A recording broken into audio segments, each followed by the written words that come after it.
मथुरा में कृष्ण जन्माष्टमी मंदिर से सटी शाही ईदगाह मस्जिद के सर्वेक्षण के लिए अधिवक्ता आयोग के गठन और सर्वेक्षण के तौर तरीकों के मामले में इलाहाबाद हाईकोर्ट ने गुरुवार को संबद्ध पक्षों को सुना। इस बाबत कोर्ट बाद में अपना निर्णय सुनाएगी। गुरुवार को जैसे ही मामले में सुनवाई शुरू हुई, मुस्लिम पक्ष की ओर से दो आधार पर सुनवाई टालने की प्रार्थना की गई। पहला आधार था कि सर्वेक्षण के आदेश के खिलाफ विशेष अनुमति याचिका यानी कि SLP पर सुनवाई लंबित है और इस पर 16 जनवरी को सुनवाई किए जाने की संभावना है। इस मामले पर कोर्ट ने अपना फैसला सुरक्षित रख लिया है। अयोध्या में 22 जनवरी को रामलला की प्राण प्रतिष्ठा को लेकर तैयारियां लगातार जारी हैं। 4 करोड़ लोगों को रामलला के दर्शन कराने हैं और श्रद्धालुओं को हर तरह से सुलभ दर्शन कराने के इंतजाम किए गए। श्रद्धालुओं को खाने रहने की व्यवस्था भी कराई जाएगी। ऐसे में DG law and order Prashant Kumar ने प्राण प्रतिष्ठा पर बयान दिया है कि अयोध्या कार्यक्रम पूरे विश्व के लिए बहुत महत्वपूर्ण है और सुरक्षा चाक चौबंद की गई। अयोध्या का जो कार्यक्रम है वो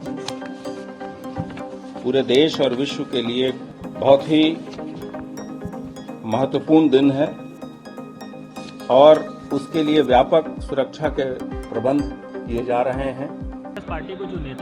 उन्नाव से बीजेपी सांसद साक्षी महाराज ने राम मंदिर पर जारी बयानबाजी को लेकर कांग्रेस और समाजवादी पार्टी पर जोरदार हमला बोला है। उन्होंने गुरुवार को कहा कि राम एक व्यक्ति के नहीं, राम कण कण में है, राम रोम रोम में है। साथ ही साक्षी महाराज ने मुलायम सिंह यादव पर भी इशारों में हमला किया। राम एक व्यक्ति के नहीं है, राम कण कण में है, राम रोम रोम में है, राम श्वास श्वास में है, राम 3 लोक 14 भुवन के स्वामी हैं।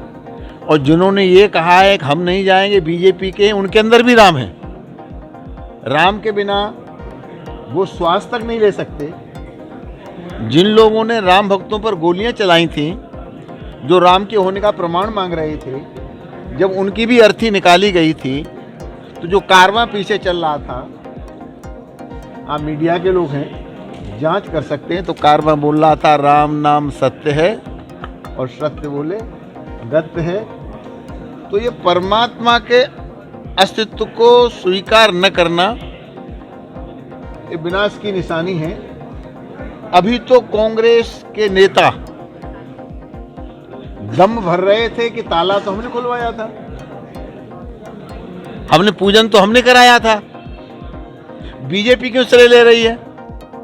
अब वही कह रही है कि राम बीजेपी के हैं। साफ सुथरे शहरों की लिस्ट में इस बार यूपी के कई शहरों ने जगह बनाई है। दिल्ली से सटे गाजियाबाद और नोएडा सबसे साफ सुथरे शहर में जगह बना चुके हैं। गुरुवार को आवास एवं शहरी मामलों के मंत्रालय ने स्वच्छ सर्वेक्षण 2023 के आंकड़े जारी किए। राष्ट्रीय पुरस्कार पाने वाले 13 शहरों में से 2 यूपी के ही हैं। नोएडा, गाजियाबाद, अलीगढ़, आगरा, फिरोजाबाद, लखनऊ समेत कुछ अन्य शहरों को राज्य पुरस्कार मिला है। गाजीपुर में BSNL कर्मियों ने 2 दिवसीय भूख हड़ताल की है। विभाग में व्याप्त भ्रष्टाचार के खिलाफ BSNL कर्मचारी भूख हड़ताल पर बैठ गए। BSNL कर्मचारियों ने नियम विरुद्ध विभागीय कर्मियों के ट्रांसफर के खिलाफ हड़ताल की है। BSNL के DGM ऑफिस के बाहर कर्मचारी हड़ताल करते हुए नजर आए। भूख हड़ताल हम लोग इसलिए कर रहे हैं कि मेरा ट्रांसफर जो है राकेश कुमार मौर्य, जिला सचिव BSNL एम्प्लॉइज यूनियन गाजीपुर का, यहाँ के परिमंडल के अधिकारी और यहाँ के अधिकारी मिलकर मेरा ट्रांसफ़र कर दिया गया है, जबकि जो मेरा पद है और जिला सचिव का नियम विरुद्ध ट्रांसफ़र किया गया, जो कि ये BSNL के और ट्रेड यूनियन के नियम में नहीं है कि जिला सचिव का ट्रांसफ़र कर दिया जाए।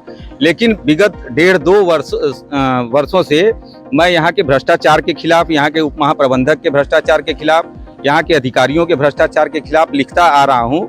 जब इन लोगों को लगा कि हम लोग सारे मामलों में फंस जाएंगे, तब इन लोगों ने जो एक साजिश एवं षड्यंत्र के तहत कुछ फर्जी तरीके से मेरे हस्ताक्षर का जो है कॉपी पेस्ट करके कुछ पत्र लिख दिए और लिखने के बाद उसी को माध्यम बना के एक जांच कमेटी बनाए और उस जांच कमेटी ने रिपोर्ट दिया कि इनका ट्रांसफ़र कर दिया जाए, जबकि ये ट्रांसफ़र गलत है।